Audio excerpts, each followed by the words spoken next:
Good morning, and thank you for joining me on Delicious by Debbie.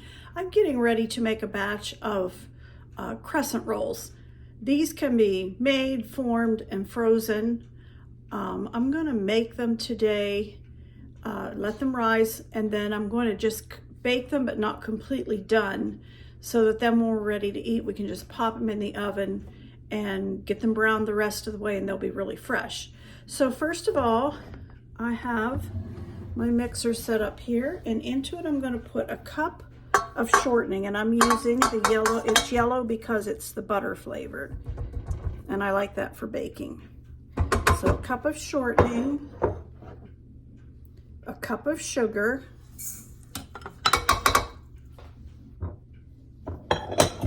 and 2 teaspoons of salt, and I'm going to let that cream together.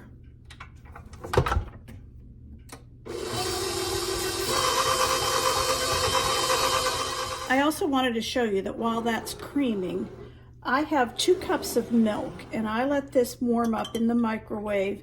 You don't want it over 115. 110 to 115 is the warmest you want it, or you'll ruin the action of the yeast. Down, and it's about 112, 113, and I have 2 packages of yeast. I'm using just the regular active yeast, not the rapid rise, and I'm going to put that in here into the milk, stir it up, and I'm going to let that just sit here until we're ready to use it.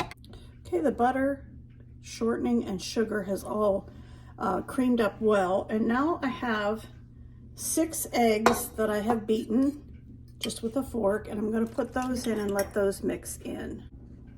Okay, that has mixed, and I have 9 cups of flour in here. I'm going to put some of it in, enough that I can mix up that butter and egg, or shortening and egg mixture. Now I have the yeast and the 2 cups of milk, and I'm going to put that in. And I'm going to put some more of the flour, and we'll mix this up.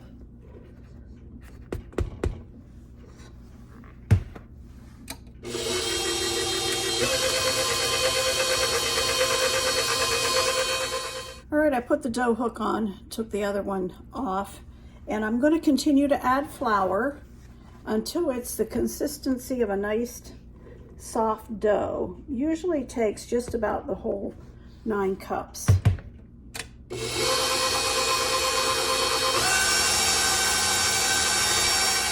All right, this dough is finished, and I'm going to take the dough hook out if I can get it. All the dough's up on it. There we go. It's a beautiful dough, a nice soft.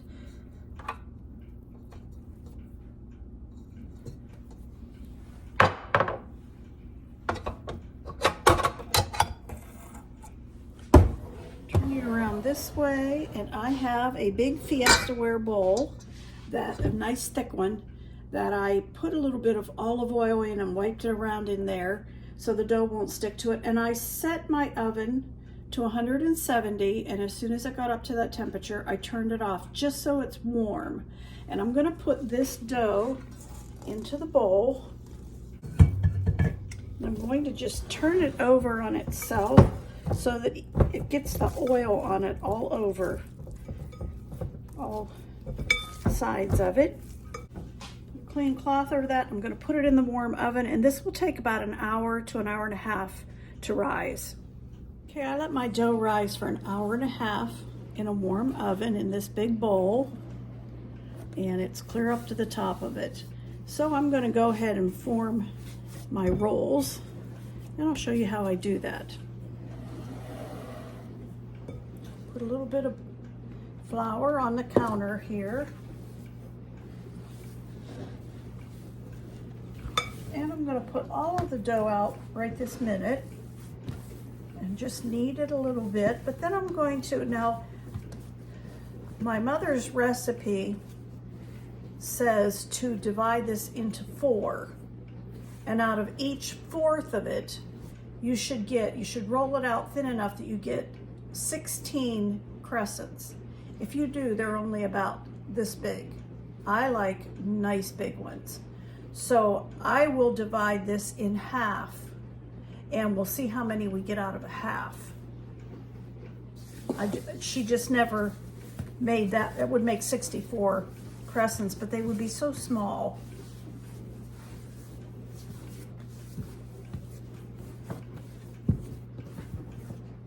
So I'm going to go ahead and use my bench cutter and cut this in half.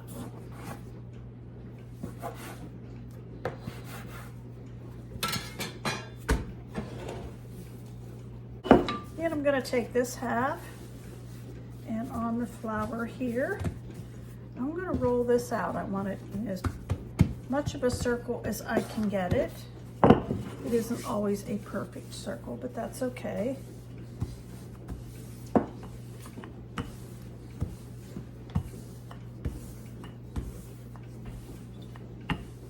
Okay, that's a big circle. And I'm going to use my pizza cutter. And I'm first of all going to cut it in half, and then in fourths.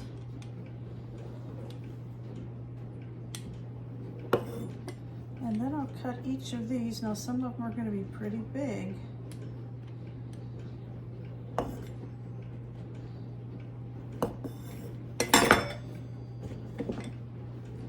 Go ahead and roll one of these up and we'll see how it goes. All right, and I have a greased jelly roll pan that I'm going to put these on just like that.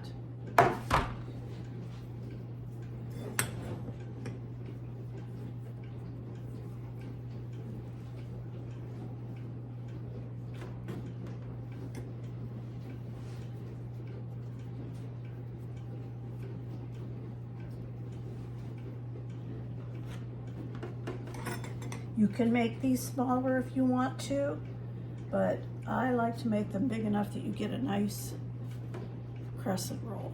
So far, there's the 4 of them. So I will continue to do that with this, and then I'll roll the other piece out and we'll do the same thing. I'm not going to try to fit any more than that on one tray because these are going to puff up and make a nice big roll. And I don't want them crowded and baking into each other. So that's as many as I'm going to, that's 8 on there. Okay, I actually got an extra one out of that. Instead of 16, I got 17. I'm going to put these on the counter, cover them with my towel, and let them rise a little bit before I bake them. I have my oven preheating to 350.